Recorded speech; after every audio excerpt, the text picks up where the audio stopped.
Hello, friends, and welcome back to another episode of the Liberty Weekly podcast. I am your host, as always, Patrick McFarlane, and welcome to episode 129. As always, the show notes may be found at libertyweekly.net/129. And this episode is about Bruce L. Benson's December 1st, 1997 article, Where Does Law Come From? In this episode, we will also be talking about Hans-Hermann Hoppe and his excellent work, The Theory of Socialism and Capitalism, Chapter 2, specifically Property Contract, Aggression, Capitalism, and Socialism. I hope you enjoyed that last episode. That was an interview with Jacob Hornberger that Keith Knight did last year. It was a great interview. I think I misspoke in my last episode and said that the Mises Caucus has come out in support of Jacob Hornberger. That is not official yet. They have been interacting with him, but they have not yet come out and actually endorsed a candidate. So I hope you enjoyed that episode. Before we get rolling here, I just wanted to mention several ways to support the Liberty Weekly podcast. I think by this time you know what they are, which is patreon.com/Liberty Weekly. There's tons of great bonuses there, a whole treasure trove of archived content for you there as well.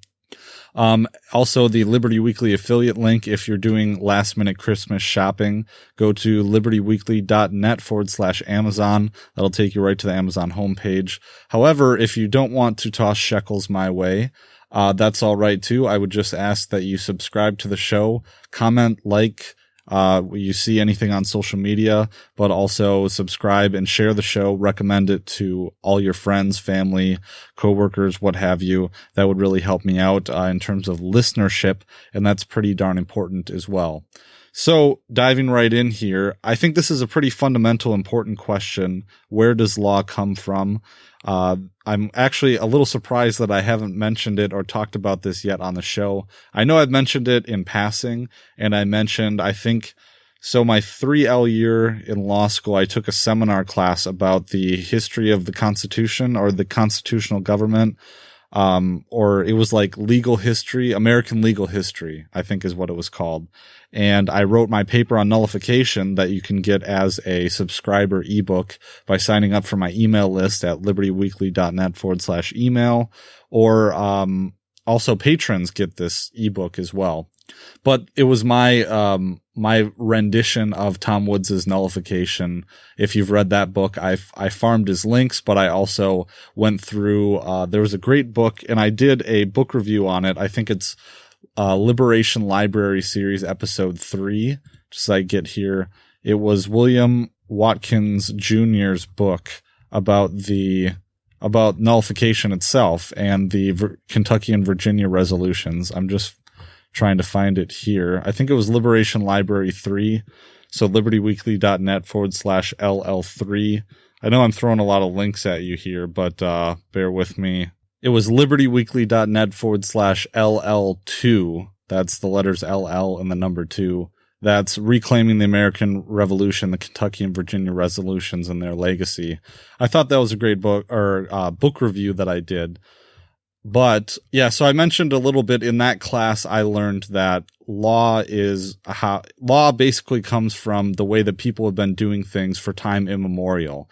And this has a lot to do with Sir Matthew Hale and Sir Edward Coke, two English jurists during the English Civil War period. And this is kind of a topic for another episode, because I'm not going to be looking specifically at where the English common law system comes from, or what English jurists had an idea of where the common law came from. That is probably secured for a different episode here. But just to kind of point you guys in that direction, because that is a lot of where traditionally there was a lot of work done at the beginning of kind of the English liberal period, liberal in the old sense of the word. These English jurists came up with this conception of where the common law system came from and where law comes from. I'm going to be talking specifically about Bruce L. Benson's piece, but perhaps it really is deserving of another episode to go into Edward Coke and Sir Matthew Hale and this kind of period. And I think that'd be really enjoyable for all of us, at least all of us nerds out there who really care about these questions. But it certainly is interesting. But to begin, I've linked this piece in the show notes page, Bruce L. Benson. I'll also link a biography of on FEE, that is the Foundation for Economic Education, on their website about Sir Edward Cook, and then a biography page about Matthew Hale. It might have been Hale specifically who had said that the common law system comes from time immemorial, and I think let's do another episode on that. However, diving in here, this was published, let's see, in the Freeman magazine. However, this article, the Bruce L. Benson article I'll be talking about, appears at the Independent Institute. So I think it's a rather short article, so I'll probably be reading it all verbatim here and then making my commentary about it. So if you go at the top, and so I think the reason why I'm going to be also talking about Hans-Hermann Hoppe and A Theory of Socialism and Capitalism is because I think that part dovetails off of this Bruce L. Benson article rather. He begins by saying the legal scholar Lon Fuller defined law as, quote, the enterprise of subjecting human conduct to the governance of rules. It includes basic rules of conduct as well as institutions or mechanisms for clarifying, changing, and applying the rules. Furthermore, as David Hume observed almost 2.5 centuries ago, a primary motivation for developing rules and governing institutions is the attempt by rational individuals to find ways to expand their personal well-being or wealth in the face of scarcity. And that concept here is where Hans-Hermann Hoppe comes in, is this necessary precondition of scarcity. And the way that I would define where law comes from is law is an attempt by civilized individuals to solve conflicts over scarce resources. I think that's all it is, really. But you can elaborate that, obviously. So Benson continues, but as Franz Oppenheimer explained, there are two ways for individuals to expand their wealth. There's the economic process, which consists of cooperative voluntary interaction, including production and trade, and, quote, political processes, which take wealth produced by others through the use of threat or force or guile. And that insight from Franz Oppenheimer is directly from Anatomy of the State by Murray Rothbard. So understanding the evolution of law requires recognition of the conflicting incentives to establish rules for the purpose of creating wealth versus rules for the purposes of expropriating it. So basically getting all the way back to Anatomy of the State and the struggle over the legal system between these two methods of acquiring wealth in the world, as Franz Oppenheimer pointed out. So the next section begins wealth-seeking and the evolution of law. Benson continues, how can law evolve from self-interest? Competition over the use of scarce resources is inevitable. Unilateral efforts to turn a property claim into actual ownership requires a sufficiently strong threat of violence to exclude others from making conflicting claims. And this is where Ann Combs or anarcho left libertarians perhaps would say that property is theft. That's that's the seed of the argument, is to say that, well, in order to actually, you can have an arbitrary claim to a piece of property, but in order to force that, you have to initiate violence against whoever would come and to other competing claims for said scarce resources, which is funny because ANCOMs don't believe in scarcity, or they some kind of post-scarcity. I hope that's not a straw man, but since several individuals are likely to have similar incentives with regard to any scarce resource, violent competition could consume vast amounts of resources. In such a Hobbesian, quote, war of all against all, is such a Hobbesian war of all against all inevitable? No. For instance, individuals with similar capacities for violence, and therefore small expectations of winning a war, might agree to recognize an equal initial distribution of private property rights to scarce resources. The incentives to live up to that agreement are largely positive. As a result of reciprocal commitments to respect property claims, individuals expect to grow richer by focusing resources on productive activities rather than on protective or aggressive activities. Benson continues, of course, a Hobbesian war can arise if some parties believe they are probably strong enough to take more wealth. But historical and anthropological evidence suggests that the earliest men lived in groups that were largely cooperative. This is not surprising since people's capacity for violence was probably similar until wealth began to accumulate. Thus, mutual deterrence tended to prevent the taking of resources, leaving cooperation as the only potential means of increasing wealth. Even when one party's capacity for violence is substantially greater than that of others, continual violent conflict is still not likely to occur. Indeed, if an individual has an absolute advantage in violence, he will be in a position to induce others to accept slavery, thus concentrating all property rights, including the ownership of other persons, and wealth in the hands of that one authority. Of course, he will also have to maintain his position of dominance to assure continuation of that uneven distribution of rights and wealth. After all, the slave's incentive to accept the situation are negative. They accept subjugation only when they expect it to be better than the high probability alternative of losing everything. And so just to add my comments here, I think that it's very important because a common critique of anarcho-capitalism or some kind of voluntary society is that, well, one person is inevitably going to try to use violence to subjugate everyone else, or gradually they will encircle a certain population and either violently subjugate them is the most common objection, but also lead them into a system of feudalism. And I think just directly, it's right off the bat, violent activity is a net loss. We know that from deducing economic principles, in that you take a big risk if you want to use violence to subjugate other people. And what Bruce L. Benson, somewhat more eloquently than what I'm saying right now, however, says that, well, the only situation in which it would be advantageous for someone to use violence to subjugate another population is when they can accept minimal risk, right? When you get other people to fight for you, or when you can already subjugate people to pay tribute to you and send them off in your stead to conquer them, you accept minimal risk. The reward for you subjectively is a lot higher than the risk you're taking because other people bear that risk of death or being maimed or losing property instead of you. And I think that's not to say that I don't think that in an anarcho-capitalist system, it would be impossible for another group to use violence to enslave other people. I think that's guaranteed in a system of government where you have government. It is a guarantee that some people will rule over other people. However, in an anarcho-capitalist system, that's why I think that you would have to have a populace that culturally is independent and really is adverse to being subjugated in any sense. And I think that would really, culture does matter. And I think culture would really, it would have to be the backstop of any kind of system where you have people who are independent. They have to be used to that independence and accepting of it. So he continues on, between the extremes of voluntary agreements and slavery, many other nonviolent possibilities exist. Those possibilities entail forms of extortion or protection from the very individuals demanding payment rather than from other threats. Some protection rackets involve large payments, for example, tribute or taxes, while others are characterized by dispersed private property rights and modest payments to someone with a comparative advantage in violence.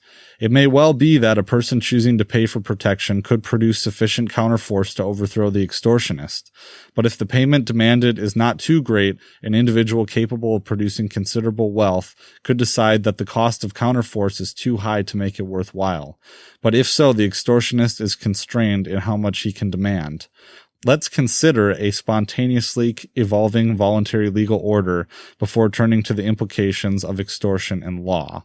On to the next section, law through cooperative institutions. Voluntarily recognized trust rules, to use Victor Vanberg and James Buchanan's terminology, essentially involve explicit or implicit agreements to adopt predictable patterns of behavior or norms in dealing with a limited number of identified individuals.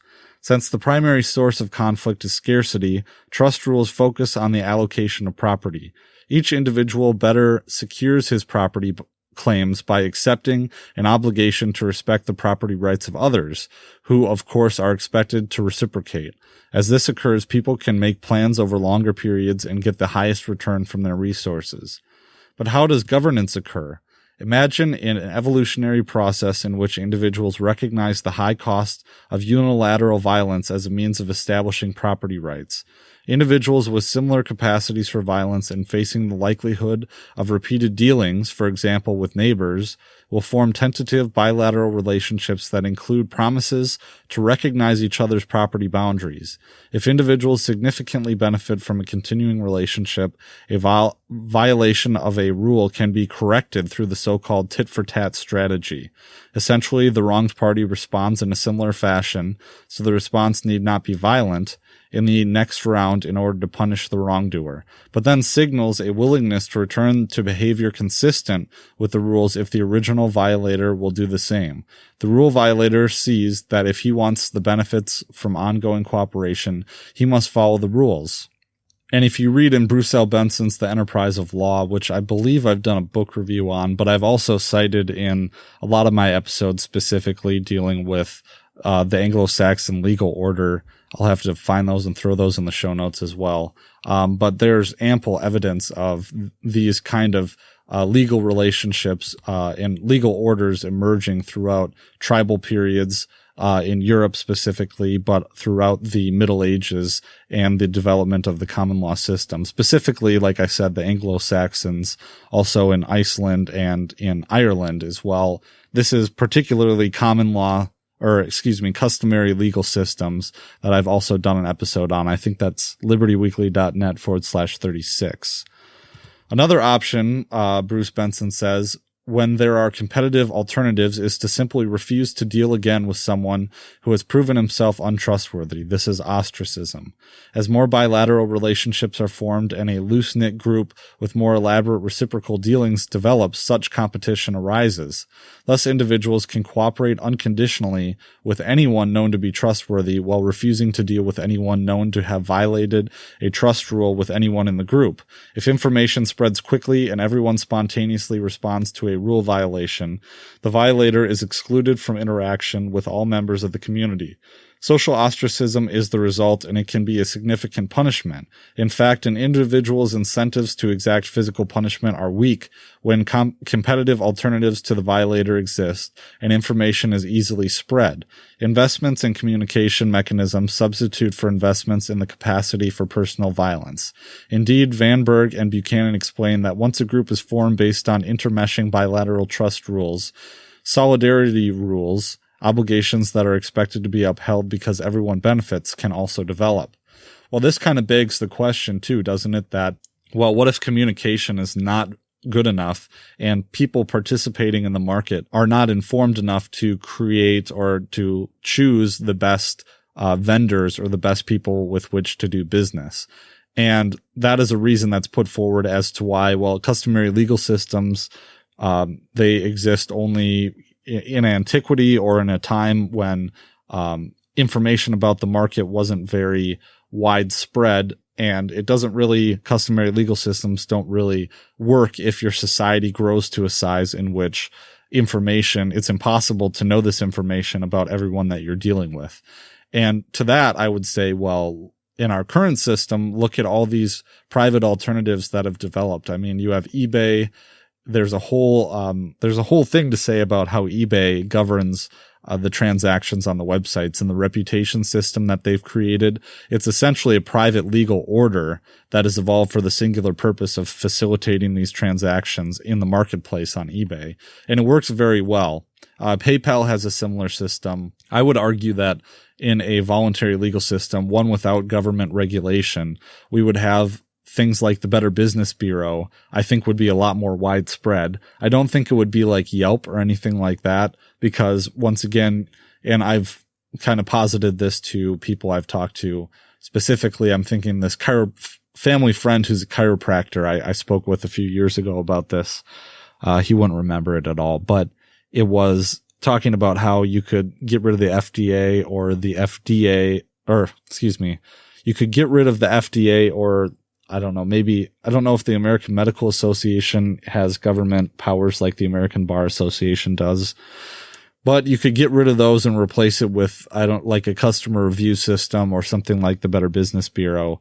The concern with that is that, well, customers have one bad experience and then they just leave a 1-star review, or they don't understand why they got the result that they did. This happens a lot in law, is that sometimes your clients, no matter how much you try and explain it to them, they don't understand the result that you got and why they got that result. So they get mad about certain things, or they get mad about how much time a certain legal case is taking, but it's completely out of your control. So they get mad and they leave a 1-star review on Facebook or something like that. So just my thoughts about that section. But solidarity rules include inform your neighbors about individuals who violate trust rules and boycott untrustworthy individuals. They evolve spontaneously as individuals substitute ostracism for violence. Related rules, such as look out for your neighbor and inform everyone when a rights violation occurs, tend to follow, and multilateral cooperative policing to ensure property rights ultimately evolves. Members of close-knit groups often do things to prevent theft against fellow members and cooperate in pursuit and prosecution when a theft occurs.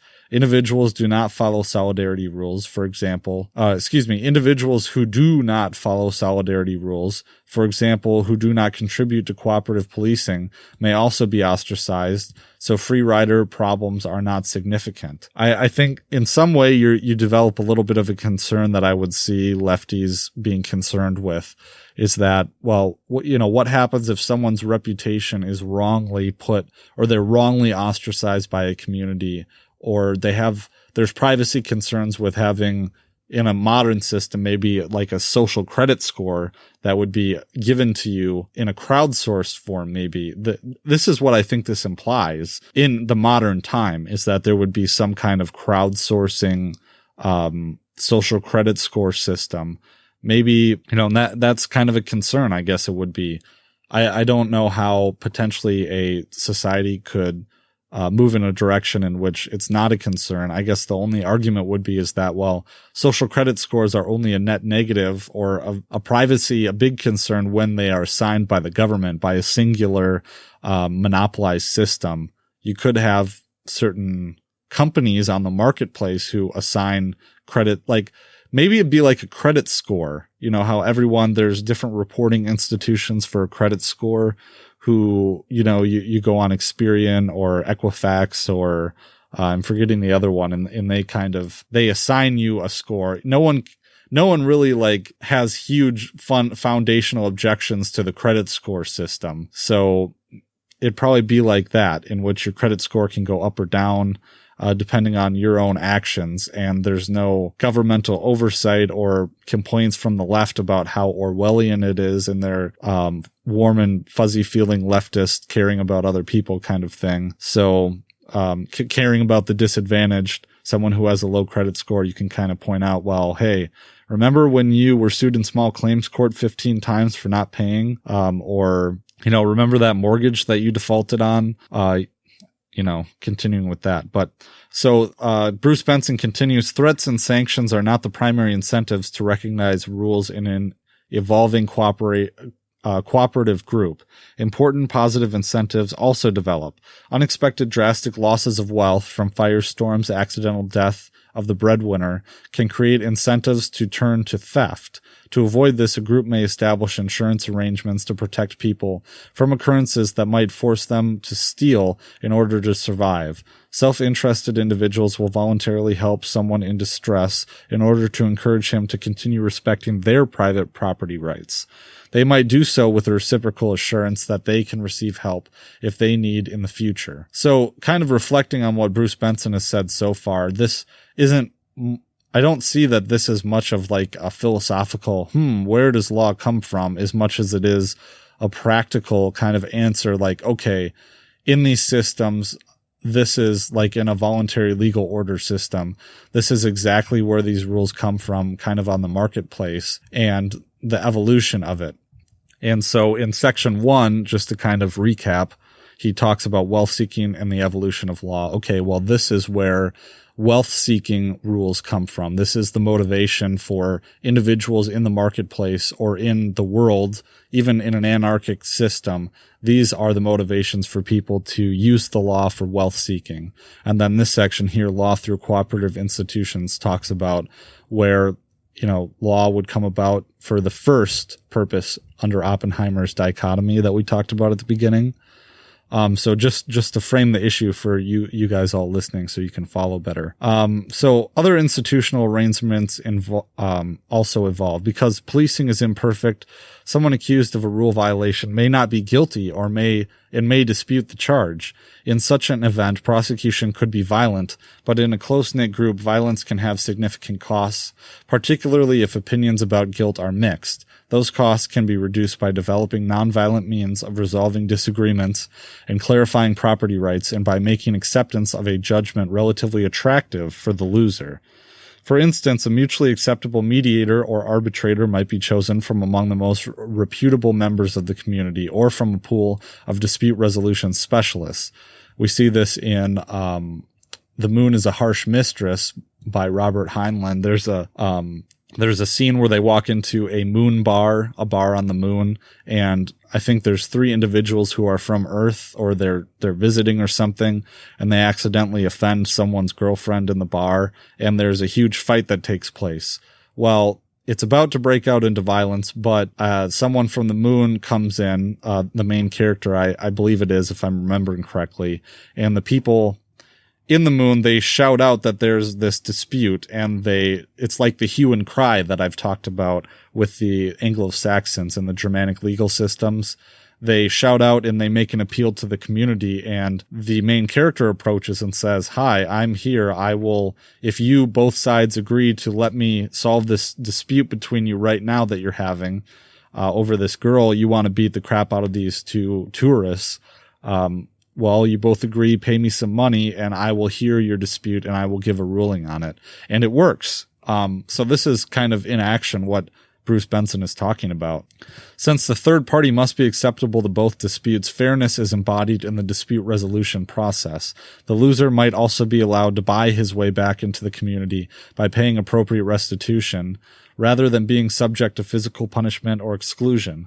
Of course, rulings can be backed by threats of ostracism, but in general, resolutions are likely to be accepted because even losers recognize that the long-term benefits of behaving according to expectations probably exceed restitution payments or the cost of exclusion. Many historical and anthropological studies demonstrate that restitution and voluntary mediation or arbitration are common institutions in the legal systems of close-knit groups. All such institutional developments tend to be spontaneous and unplanned. The result is a movement towards increasingly secure private property rights under customary law, like my episode. Indeed, as Robert Elkson writes, there is abundant evidence that a group need not make a conscious decision to establish private property rights. People who repeatedly interact can generate institutions through communication, monitoring, and sanctioning. Thus, no central authority with coercive powers is necessary to produce law in such a cooperative social order. Coercion is only required when there are strong incentives to resist, generally because the law grossly discriminates between individuals or groups in the allocation of rights and wealth, i.e., there's a government group and there's the pleb group. And if you're not part of the government group, then you don't have the special rights that people only in the government group can enjoy. That's kind of the foundational theory of voluntarism that at least Keith Knight likes to talk about a lot, along with me. Right here already, I'm seeing there was a mention of restitution, and this harkens back to our last episode where I did a long deep dive into libertarian restitution theory. That was episode 127, libertyweekly.net/127.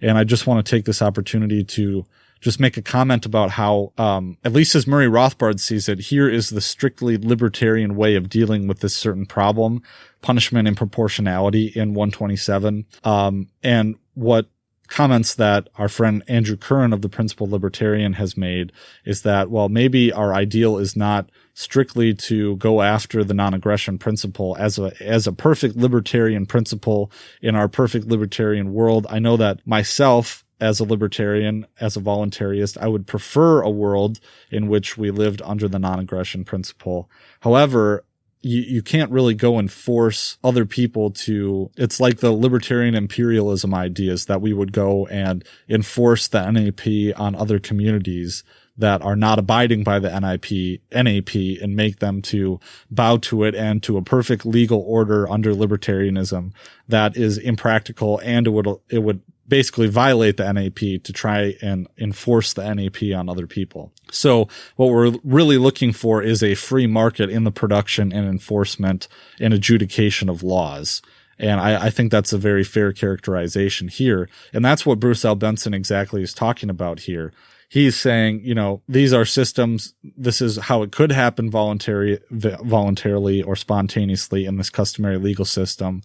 But essentially, since it's polycentric, since there's no one entity that's dictating the law and enforcing it, we can't ensure that it would be a perfect legal order. We can postulate as to what theoretically the best perfect libertarian order would be, or what we would advocate for it to be. However, at the end of the day, it's going to be whatever the market or the culture dictates, not really dictates, but whatever spontaneously bubbles up from the bottom, and how people choose in their own way to solve these disputes amongst themselves. So now, in this section, Benson goes into extortion and the evolution of law. So getting more into the history or the theory of perhaps these extortionary legal systems came to be coercive systems. Suppose an individual is better than others at wielding violence and chooses to take the wealth produced by them. The result is a negative sum undertaking since the forcible transfer and any efforts to resist it consume resources that could be used to create new wealth. This is what I was saying earlier in this episode. Nonetheless, such an individual may expect to be better off by appropriating wealth than by cooperating, producing, and trading. This is subjective for whoever wants to expropriate everyone else's wealth. Is that, okay, well, maybe on a grand scale, yes, the society itself is losing wealth because I'm doing this, but subjectively, if I conquer everyone else, then things look better for me. Obviously, that person will develop a reputation for using violence. The reputation can be valuable because the mere threat of violence may be sufficient to obtain wealth. And I think this is the counter argument to what I was saying earlier, is that, okay, well, you're putting the risk on everyone else. If you already lord over a bunch of people, you recruit them for your army, you also get taxes and tribute from them.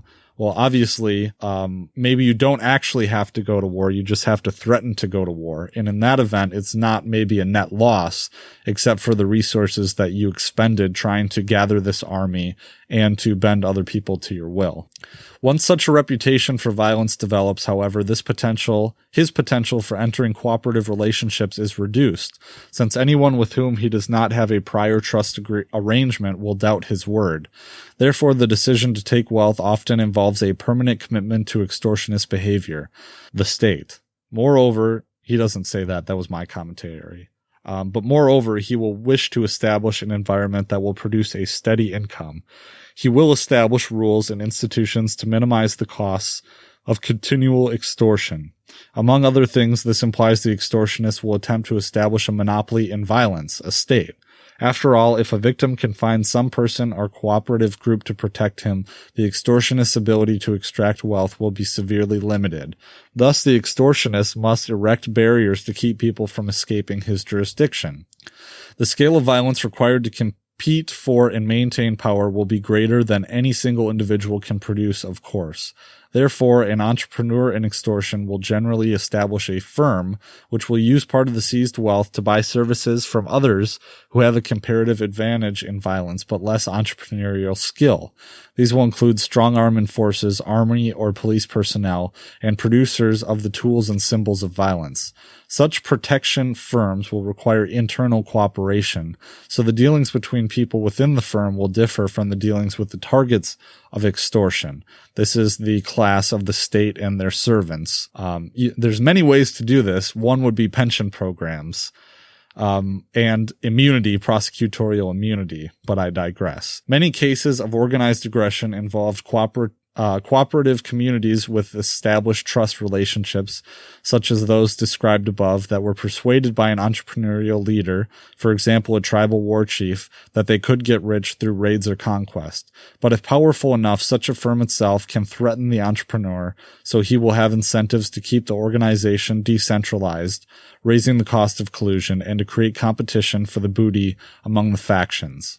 The extortionist can also help avoid rivals by buying cooperation from potentially powerful individuals. As a result, the protection racket can combine extortion of the weak with protection of the relatively powerful. To maintain power, the extortionist also has incentives to redistribute wealth as the relative power of subgroups within his jurisdiction changes.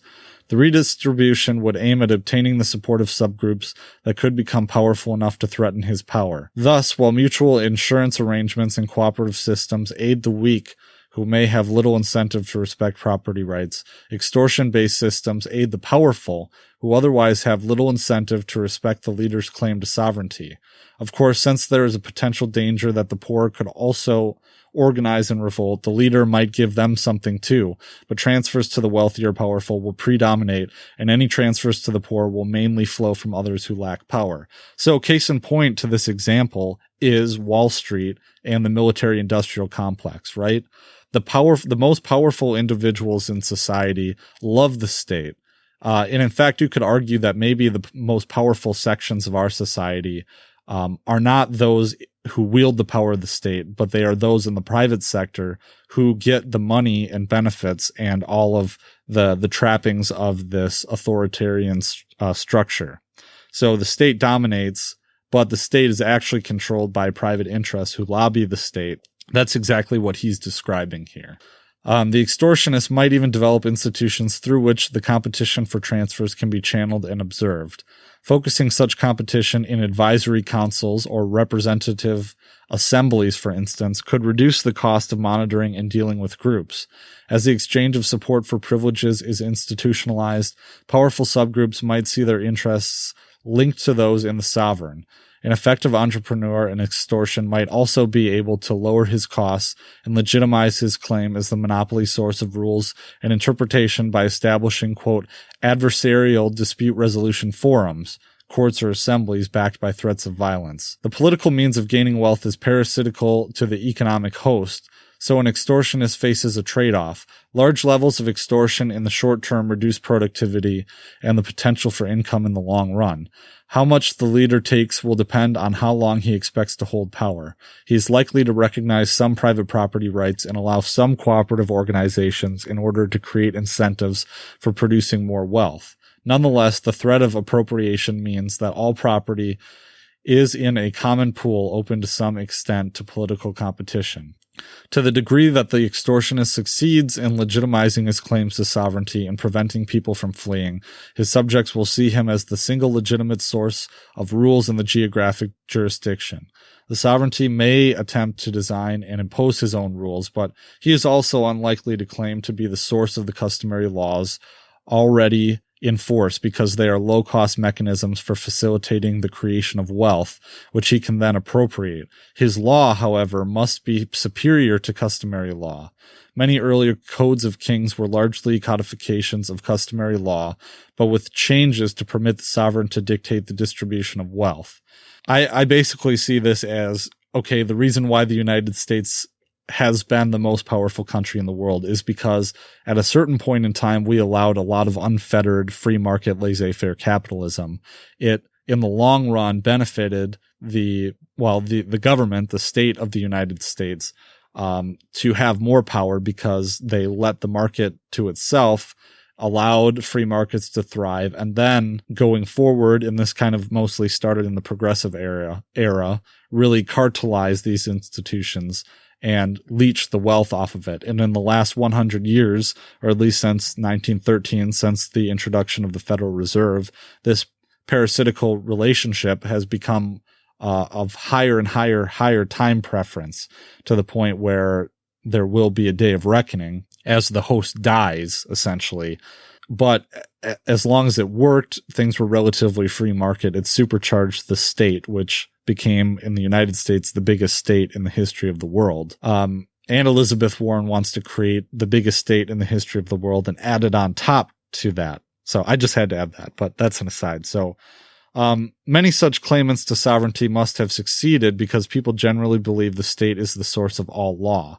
And that's why I think it's so important for the cultural battle is to, well, let me finish this paragraph and then I'll go off on that. But so many people believe the state is the source of all law. Most, if not all, modern nation states clearly evolved from non-state extortionist institutions.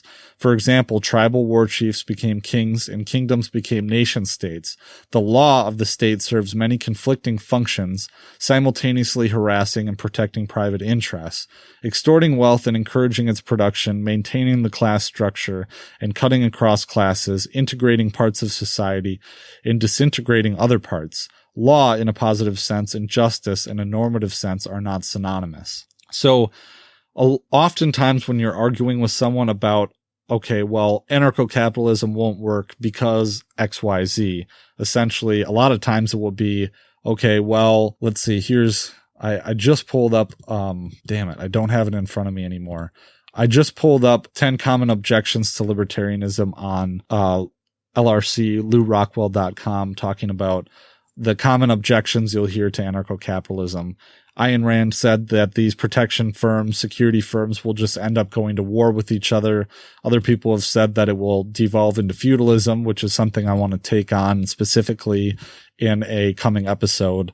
I don't think that it's not a very productive conversation to have something where you try and predict the future or say, oh, well, this won't work because it will just turn into this. And I think it's specifically when it comes to free markets, it's not productive. I think there's an argument when you're talking about socialism and the as Hans-Hermann Hoppe defines it, would be to be the institutional aggression against private property rights. I think you can argue, based on theory and based on historical examples, oh, well, this will always turn into that. I don't think that's always the case when it comes to free market anarcho-capitalism, because sure, anything could happen in that sense. I guess even with communism, you could argue, well, anything could happen, but we've seen the track record of it. And what is most likely to happen is that this will happen and this is what Bruce L. Benson said at the beginning of this episode, but we're talking about maybe probabilities here. And what are the incentives for people to do these things? And what are the incentives for people not to do these things? So the argument under anarcho-capitalism is that, well, it would just turn into a state, or you would just have all-out war, different factions just fighting each other. I don't think the incentives for that line up, and I don't think it's likely to happen. But fundamentally, yes, anything is possible. That doesn't mean that it's an argument against it per se on its face de facto. And so, there you go. You could argue till you're blue in the face about the possibilities, but I think fundamentally, yes, anything is possible. However, what is more likely? What are the incentives in place, and what are some historical examples? So there's just one more short section here that we'll get through, and then if there's time left, I want to stay under an hour, but if there's time left, I'll get into the Hans-Hermann Hoppe, and where fundamentally Hans-Hermann Hoppe, I think, for me, is the gold standard of where I go to for libertarian fundamental first principles. But we'll get into that and see what are the theoretical underpinnings of where law comes from, if it all derives from solving conflicts over scarce resources. So political distortion and the evolution of law is the final section before the conclusion from Bruce Benson here. He says, the power of a sovereign almost never becomes absolute, but the cooperative group's customary law, a production of spontaneous order, is always distorted. As F.A. Hayek explained, spontaneous order arises from each element balancing all the various factors operating on it, and by adjusting all its various actions to each other, a balance which will be destroyed if some of the actions are determined by another agency on the basis of different knowledge and in the service of different ends. The extortionist and his officers cannot fully anticipate the consequences of their actions because those actions inevitably cause a long train of readjustments. And that's why in the current United States system, we still see the common law system, because the power of a sovereign, as Benson says, almost never becomes absolute and cannot completely replace the underpinnings of the common law system, even though they've tried. And this is kind of in the way that the United States legal system has evolved, you've seen it really move from a common law-based system, something based on precedent, moving more towards a dictatorial system in which all of the laws are civil law system in which all the laws are codified in statute. And that's the way it is in Europe, where the laws are codified in statute. So we see things trending in that direction, but the underlying system, maybe the Uniform Commercial Code is a good way of putting this too, is that the purpose of the commercial code, the UCC, is to capture the customs of what people, and I've covered this in the show in the past, but it is to capture the customs of what businesses are already doing in the stream of commerce. And I mean, basically you can never get rid of that. The custom will always be there. Merchants will always do things in a certain way. And that power, I think, will win out, even if you make stupid statutes. There's an element of it that's unenforceable no matter how hard you try. Now, you can try as hard as you can, and sometimes it will work and change behavior. But if it's something that fundamentally you can't enforce, you just won't. So, the extortionist and his officers cannot fully anticipate the consequences of their actions because those actions inevitably cause a long train of readjustments. The possibility that the extortionist will expropriate wealth tax reduces the producer's long-term planning and the expected gains from cooperation. Furthermore, the legitimization of coercive rules and institutions stifles the development of trust relationships. The motive for honoring commitments becomes avoidance of punishment by the sovereign. Therefore, fewer voluntary organizations are formed, and those formed often perform fewer functions. To the degree that such functions are demanded by powerful political interests, the sovereign may try to force continued production, and if that fails, he may attempt to produce them through his growing bureaucratic apparatus. Specifically, I would argue you see this with mutual aid societies that disappeared with the rise of the welfare state. And those institutions had to be replaced with the rise of the welfare state because the federal income tax came in, people suddenly have less money, Social Security comes in, they reduce voluntary organizations and societies that need to be replaced because of the huge role that they filled in society. Now it's gone. So now you need to replace it with a bureaucratic apparatus. However, the day of reckoning comes as you become more and more high time preference. Even in a society with a very strong ruler, however, some cooperative groups will exist. Those groups may still be able to enforce some of their own norms, even when doing so violates the sovereign's law, for example, through vigilantism. If in his effort to monopolize law, the sovereign prevents practices that voluntary groups want to use, formal agreements to ostracize, third-party dispute resolution, restitution instead of punishment, the groups may resort to secrecy, and the sovereign may use violence to prevent what he sees as crime. When politics dominate a society, it may not emerge very far from the Hobbesian jungle. Some voluntary groups are strong enough to maintain formal alternatives to the extortionist legal system. Agorists. I don't know.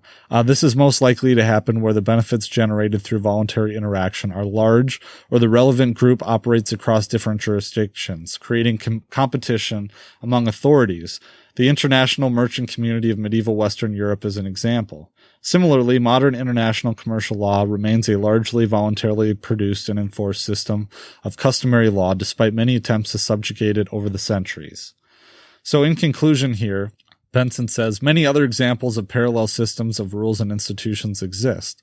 There are cases in which a political system is established, but alternative predominantly customary groups support most behavior. It is generally within those groups that law and justice are synonymous, or at least complementary concepts. The lesson here is that law and governance are natural institutions that arise out of people's interest in prospering through production, the division of labor, and trade. They do not depend on a central coercive authority for their genesis.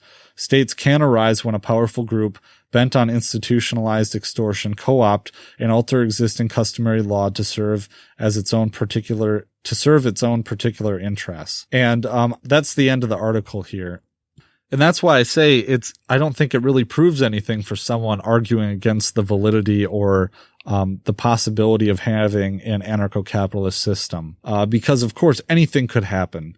And I think the answer truly is that, okay, we need to provide for a culture which will constantly be on the alert for a state arising. And Thomas Jefferson and the Founding Fathers said this. I believe the quote is, from time to time, or I don't know, every once in a few generations, the tree of liberty must be watered with the blood of tyrants. And so, you don't want it to get to the point where there's tyrants to kill off and have a war like that. You'd rather nip it in the bud beforehand. But the statement, I think, remains true and prophetic of an anarcho-capitalist system arising. Foundationally, okay, yeah, what works or what doesn't work, I think, is not the issue, but what is plausible and what have we seen? What can we deduce from past experience? So I know we're about 52 minutes here. I really do want to get into Hans-Hermann Hoppe here. He kind of says, I don't want to read the whole damn thing, but I made some highlights here. So this is chapter 2 of A Theory of Capitalism and Socialism. He says, to develop the concept of property, it is necessary for goods to be scarce so that conflicts over the use of these goods can possibly arise. It is the function of property rights to avoid such possible clashes over the use of scarce resources by assigning rights of exclusive ownership. Property is thus a normative concept, a concept designed to make a conflict-free interaction possible by stipulating mutually binding rules of conduct or norms regarding scarce resources. Hoppe then goes on to explain how, even in the Garden of Eden, you would still have scarcity. So get out of here with that Star Trek bullshit, basically. Then Hoppe really tries to create, because he wants to basically anchor these type of property claims to something that's objectively observable. So he talks about how use of one's own body is an objective tie between the private property right that someone has and something objectively observable in the world. Basically, if I want to do something with my body on Tuesdays, then you can't also do something with my body on that Tuesday as well. He says, you can't make love to my body if I want to be working or philosophizing or whatnot. So therefore, there's an objective tie between an ownership claim to something like my body, and my ownership of it in terms of a property right that's observable. He describes it thusly. What is the underlying rationale of this natural position regarding property? At the bottom of the natural property theory lies the idea of basing the assignment of an exclusive ownership right on the existence of an objective, intersubjectively ascertainable link between owner and the property owned, mutatis mutandis of calling all property claims that can only invoke purely subjective evidence in their favor aggressive. Well, I can cite in favor of my property claim regarding my body the objective fact that I was this body's first occupant, its first user. Anyone else who claims to have the right to control this body can cite nothing of the sort. No one could call my body a product of his will, as I could claim it to be the product of mine. Such a claim to the right to determine the use of the scarce resource, my body, would be a claim of non-users, of non-producers, and would be based exclusively on subjective opinion, i.e. on a merely verbal declaration that things should be this way or that.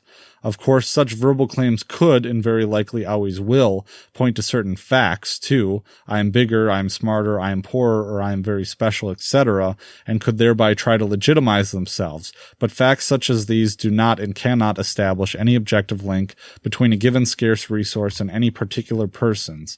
Everyone's ownership of every particular resource can equally well be established or excluded on such grounds. It is such property claims derived from thin air, with purely verbal links between owners and things owned, which according to the natural theory of property are called aggressive. As compared with this, my property claim regarding my body can point to a determinate natural link, and it can do so because my body has been produced, and everything produced, as contrasted with things given, logically has a determinate connection with some definite individual producers. It has been produced by me. To avoid any misunderstanding, to produce is not to say to create out of nothing. After all, my body is also a naturally given thing. It means to change a naturally given thing according to a plan, to transform nature. It is also not to say to transform each and every part of it. After all, my body has lots of parts with respect to which I never did anything. It means instead to transform a thing within, including excluding borders, or even more precisely, to produce borderlines for things. And finally, to produce also is not to say that the process of production must go on indefinitely. After all, I'm sleeping sometimes, and my body is certainly not a product of my actions right then. It simply means that it was produced in the past and can be recognized as such. It is such property claims then which can be derived from past embordering productive efforts and which can be tied to specific individuals as producers, which are called natural or non-aggressive.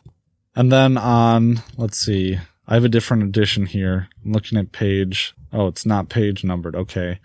Hoppe kind of says, well, what happens if aggressively founded ownership is introduced? Whereas before, every person was the exclusive owner of their body and could decide on their own whether to become a drunk or a philosopher. Now a system is established in which a person's right to determine how to use his body is curtailed or completely eliminated, and instead this right is partly or fully delegated to another person who is not naturally linked to the respective body as its producer. What would be the consequence of this? The abolition of private ownership of one's body can be far-reaching. The non-producers can have the right to determine all of the uses of my body all the time, or their right to do so can be restricted with respect to time and or domains, and these restrictions can be flexible, with the non-producers having the right to change the restrictive definitions according to their own taste, or fixed once and for all, and so the effects can, of course, be more or less drastic. But whatever the degree, socialization of ownership always and necessarily so produces two types of effects. The first one, economic in the narrow sense of the term, is a reduction in the amount of investment in human capital as defined above. The natural owner of a body cannot help but make decisions regarding that body as long as he does not commit suicide and decides to stay alive, however restricted his ownership rights may be. But since he can no longer decide on his own, undisturbed by others, to what uses to put his body, the value attached to it by him is now lower.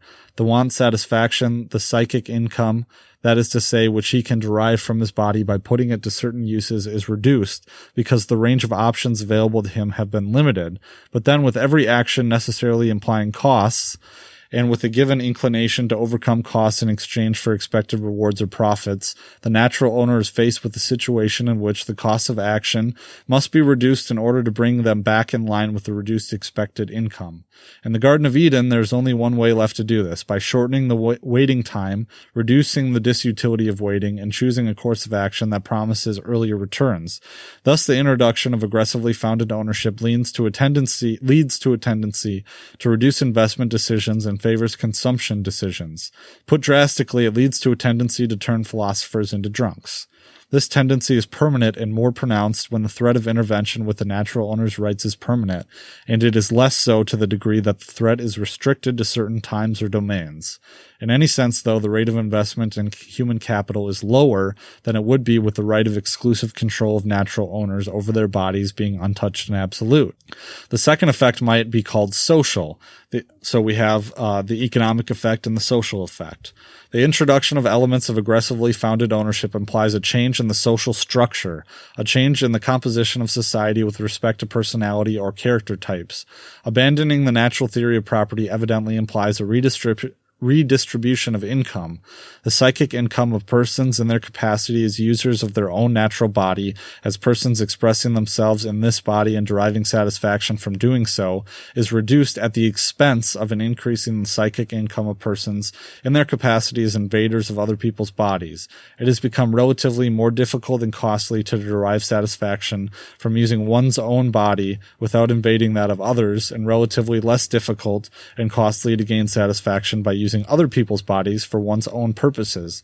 This fact alone does not imply any social change, but once a single empirical assumption is made, it does, as assuming that the desire to gain satisfaction at the expense of a loss in satisfaction available to others by instrumentalizing another person's body exists as a human desire, that it may not be instilled in everybody and to the same extent, but that it exists in some people, sometimes to some degree, and so conceivably can be suppressed or encouraged and favored by some given institutional arrangement, consequences are imminent, and surely this assumption is true, then the redistribution of chances for income acquisition must result in more people using aggression to gain personal satisfaction and or more people becoming more aggressive, i.e. shifting increasingly from non-aggressive to aggressive roles and slowly changing their personality as a consequence of this.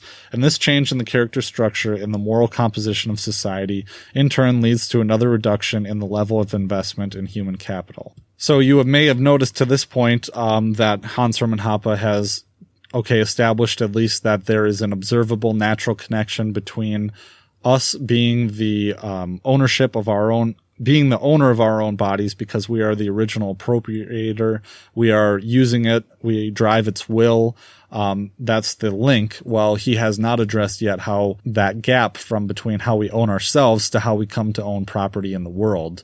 And I think that's, you start from the base principles, but in terms of where does law come from, this is a very important part. So he just to recap here as we're closing up, he has established that resources are scarce. We need rules in order to solve conflicts over these scarce resources, which are inevitable. We either own ourselves, we have objectively observable connections between our bodies, which are scarce. There are going to be conflicts over it. Who uses my body at any one point? It has to be me. What are the implications of a system in which we don't own ourselves in our own body? And those are all socially owned in common holding. And he's established how it is preferable, at least I hesitate to use the word objectively, but it is preferable for us to have property rights and ownership of ourselves through this observable, noticeable connection, and how the flip side of that is not good for society and produces results that are not preferable. And I'm sure I might have screwed that up for people who are really into philosophizing. I'm a lawyer, so anyways, I deal with the law, and this is what the law is. But so he makes a jump to private property, and this is where we close up very quickly. But he says, notwithstanding some evident differences between bodies and all other scarce resources, all conceptual distinctions can be made and applied again without difficulties. Unlike bodies, which are never unowned but always have a natural owner, all other scarce resources can indeed be owned. This is the case as long as they remain in their natural state unused by anyone. They only become someone's property once they are treated as scarce means, that is, as soon as they are occupied in some objective borders and put to some specific use by someone. This act of acquiring previously unowned resources is called original appropriation. Once unowned resources are appropriated, it becomes an aggression to uninvitedly change their physical characteristics or to restrict the owner's range of uses to which he can put these resources, as long as a particular use does not affect the physical characteristics of anyone else's property, just as in the case of bodies. It's curious his use of physical characteristics, because I guess that would go in line with data maybe is not property because it's just ones and zeros, or are radio waves property? I wouldn't think so. Would that be a physical characteristic, or would an idea have a physical characteristic? That's an aside, but, so as long as a particular use does not affect the physical characteristics of anyone else's property, just as in the case of bodies. Only in the course of a contractual relationship, i.e. when the natural owner of a scarce means explicitly agrees, is it possible for someone else to utilize and change previously acquired things. And only if the original or previous owner deliberately transfers his property title to someone else, either in exchange for something or as a free gift, can this other person himself become the owner of such things. Unlike bodies, though, which for the same natural reason can never be unowned and also can never be parted with by the natural owner completely, but can only be lent out as long as the owner's agreement lasts naturally, all other scarce resources can be alienated and a property title for them can be relinquished once and for all. So does that mean that I can cut off my arm and give it to someone else, or that I can sell my organs to someone else? Maybe that's just quibbling too much with the specific word choice here, but he says, unlike bodies, though, which for the same natural reason can never be unowned and can also never be parted with by the natural owner completely, but can only be lent out. Maybe that doesn't exclude parts of bodies, but that's an interesting, foundational sticking point with libertarian theory. He says a social system based on this natural position regarding the assignment of property rights is and will from now on be called pure capitalist. And since its ideas can also be discerned as the dominating ideas of private law, i.e. of the norms regulating relations between private persons, it might also be termed a pure private law system. This system is based on the idea that to be non-aggressive, claims to property must be backed by the objective fact of an act of original appropriation, of previous ownership, or by a mutually beneficial contractual relationship. This relationship can either be a deliberate cooperation between property owners or the deliberate transfer of property titles from one owner to another. If this system is altered and instead a policy is instituted that assigns rights of exclusive control over scarce means, however partial, to persons or groups of persons that can point neither to an act of previous usership of the things concerned nor to a contractual relationship with some previous user-owner, then this will be called partial socialism, or just outright socialism. So there you have it. That's the end of chapter 2 of A Theory of Capitalism and Socialism. But I think that we have, a clear trace back of where law comes from, I think. And this is the reason I brought in Hans-Hermann Hoppe is because this is exactly this is the genesis of the libertarian legal order, and getting down to practical brass tacks, if you will, as to where it comes from and why it's justified. And I think, at least I personally, have built my entire conception of private property based off of this chapter 2 by Hans-Hermann Hoppe. And if you have any quibbles or anything with the way that Hoppe describes it, I don't think it goes along with John Locke's Lockean homesteading theory per se. I think it incorporates parts of it. But at least, I've kind of established the clear etymology, at least the genesis of the libertarian legal order, by describing, again, where Bruce L. Benson says, what are the tendencies of where law comes from, going back to Franz Oppenheimer and explaining, as a recap, explaining where these come about and the incentives for people acting within a free market legal system, and where institutions from the legal or political process of taking things from fellow man by force, at least where those motivations come in, where they come from, what is the effect of them, what's more likely, what is advantageous to these people. I think that's very useful from his piece, but to tie that to Hans-Hermann Hoppe and the brass tacks and why a free market, a system at least that institutionally protects these objective claims to private property, is preferable, I think we did it. So I really appreciate you guys listening to the Liberty Weekly podcast. I hope you enjoyed this episode, and I hope it sheds some more light on your base principles in terms of libertarianism and your underlying assumptions with it, or your idea of where law comes from. And instead of this whispery, from time immemorial idea, I think this is a better explanation that underpins it, rooting it in Hans-Hermann Hoppe, conflicts over scarce resources. So basically, screw you, Edward Cook, and you're wrong. Libertarians are right, even though you're, a classical liberal, as it were.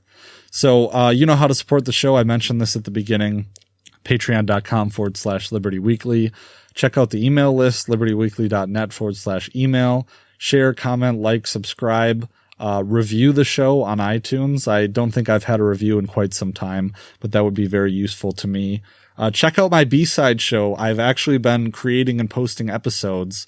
I talked about questioning the non-aggression principle as a little bit of a devil's advocate position, but I want to explore that more too in the podcast itself. Are these questions of the non-aggression aggression principle and its validity. I've talked about a small claims trial that I did the trial. I went to trial last Thursday. Don't know a result yet, but I'll certainly let you know. But I also use that to do impromptu episodes of the show, and there have been 3 or 4 episodes that have come out since this show started. So if you're a Liberty Weekly super fan, I'll put a link in the show notes page of this episode, but go to Anchor, like a boat, anchor.fm/Liberty Bigly, Bigly, one word, and you'll get that podcast. So I think you'll enjoy it. So next weekend, we'll come back with another interview from Keith Knight. It will also be very close to Christmas. So I hope everyone's enjoying themselves, having a good time. Thanks again for listening to the show. We'll catch you next time. Peace.